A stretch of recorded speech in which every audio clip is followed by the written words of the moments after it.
Hi, I'm Patrick Tuttle, the real estate guy with Coldwell Banker Heritage and Legacy Management Services with your residential real estate market report for January 2024, and I'll be right back with the data.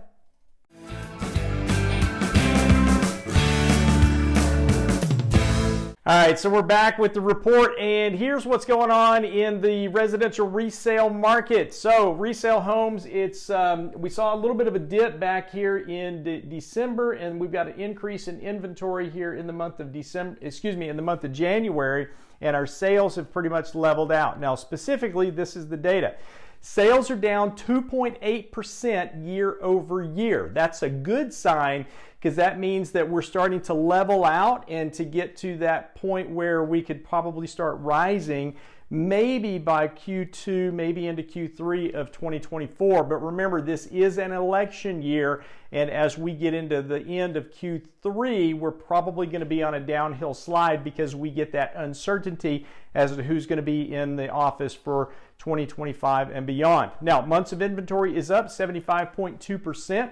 We are at 2.47 months of inventory. What does that mean? It means that if nobody else put their house on the market, it would still take us about 2.5 months to sell out of all the inventory that's there. And we still won't sell everything because some of those homes are not sellable. They're either overpriced or their condition is bad for the price that they've got. Average price is still going up. We're at 4.4% increase. The average price in the month of January was $247,129, and that's still a big number, but it is a more reasonable number for us here in El Paso than what we had back in December.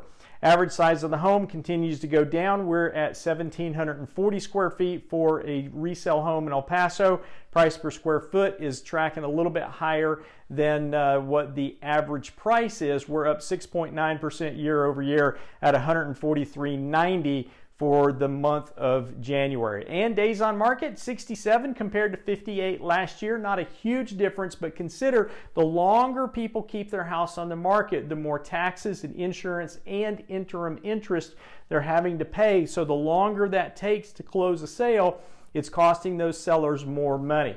Overall, it's a good report. We're starting to do what I would call normalize in the resale market, especially with that 2.8% decrease in sales year over year. Now, new homes, let's look at that. We see this big spike. It's not quite what we call the hockey stick with regard to inventory, but we are seeing an increase in inventory. So it appears as though the builders may be coming out, putting more properties on the market as we get into the springtime, into that spring and summer buying season, but there's still a lot of inventory on the market that's ready to go. And let me talk about that. Sales are up 17.8% year over year. Now, this is comparing 2024 to 2023.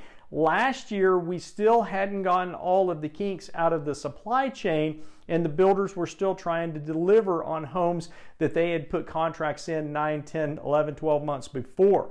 So this year, they've had standing inventory trying to get those things pushed out. They did have an increase in sales, but probably not as much as they'd like to because they're still offering huge incentives to the buyers and the realtors to get the inventory sold and moved off their books. Months of inventory is up 11.1%. We're at 7.39. Again, cut that in half. Realistically, probably about 3.5 months of deliverable inventory. And that's costing those builders interim interest on a daily basis, and that's why they want to get them off their books. Average price continues to stay high, $358,601. I gave a report 2 weeks ago to the Association of Builders, showed that the market had increased 65% on the price of a new home, while wages here in El Paso were only at about 14% increase. That cost of building has gone way up, and their sales are starting to show that. We did have an increase, but I think that increase was more because we didn't have a great year in 2023, a great month in January of 2023 as opposed to what we had here in 2024. Average size of the home up just slightly at 2,037 square feet. Price per square foot up 10.9%. That's a big difference year over year. And days on market 152 compared to 124 a year ago. That's costing the builders more because of the interim interest that they're having to pay out to the banks. Now, what else? Mortgage rates, they've kind of leveled off. We had some decreases and now they've gone back up, and we've hit this plateau where we're at about 6.75, 6.9 at the 7-point mark. Now this says that we're at 6.9 on a 30-year mortgage. That's about what we're seeing out there all over the place. Builders are still doing some buy downs on VAs and FHAs to get some stimulation into the market, and that's a great place to look for homes. This shows the chart for 15, 20, and 15-year fixed, 5-year ARM, and a 30-year fixed, and we're at 7.935 for that 5-year ARM. Stay away from that product. Go for the 30-year fixed. That's going to be the best one that you can do. And our index returns, we've got pretty much positive numbers all the way around, except for the S&P Mid-Cap 400. We're at a negative 1.77, and the S&P Small Cap for the 1 month, but positive numbers everywhere else. 3 key takeaways this month. Number 1, January shows that we're leveling out on the resale homes.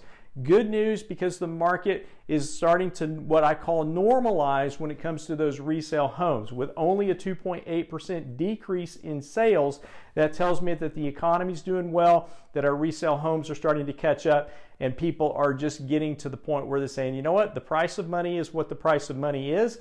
We're going to have to buy a home. We're going to buy a home. Number 2, increase in the average sales price in new homes and resales does give me some cause for concern, because our economy, we only had about a 14% increase in the median income over the 4 years beginning March 2020 through the first part of February 2024. That's not much when we had a 65% increase in the price of home and a 45% increase in the price of money.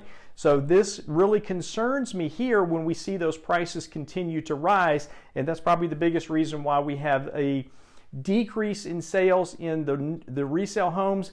We're still sitting a little bit of an increase, but that's got to plateau at some point, because our constituency, our people here in El Paso, just aren't being able to afford a lot more house. And then number 3, new home builders still appear to be under pressure to get those homes pushed out, because they're offering these big incentives up to 6% in closing costs to the buyers. They're offering the bonuses to the realtors. They're also offering front landscaping, back landscaping, refrigerators. I haven't seen the new car yet, but I'm sure it's out there somewhere. But that's what's given me cause for concern. If you've got questions about our report today, or any of the numbers that I mentioned, like the 65% increase in the price of new homes, or the 14% increase in median wages and where I got that, give me a holler. I'll be happy to share that data with you and show you the presentation that I did for the Association of Builders a couple of weeks ago. For now, I am Patrick Tuttle, your real estate guy with Coldwell Banker Heritage and Legacy Management Services, and you can reach me at 915-588-1850. Please like and share this on Facebook, Instagram, LinkedIn, wherever you might be seeing it in the world, and call me if I can be of service to you. Thanks for watching. God bless you, and make it a great day. Bye-bye.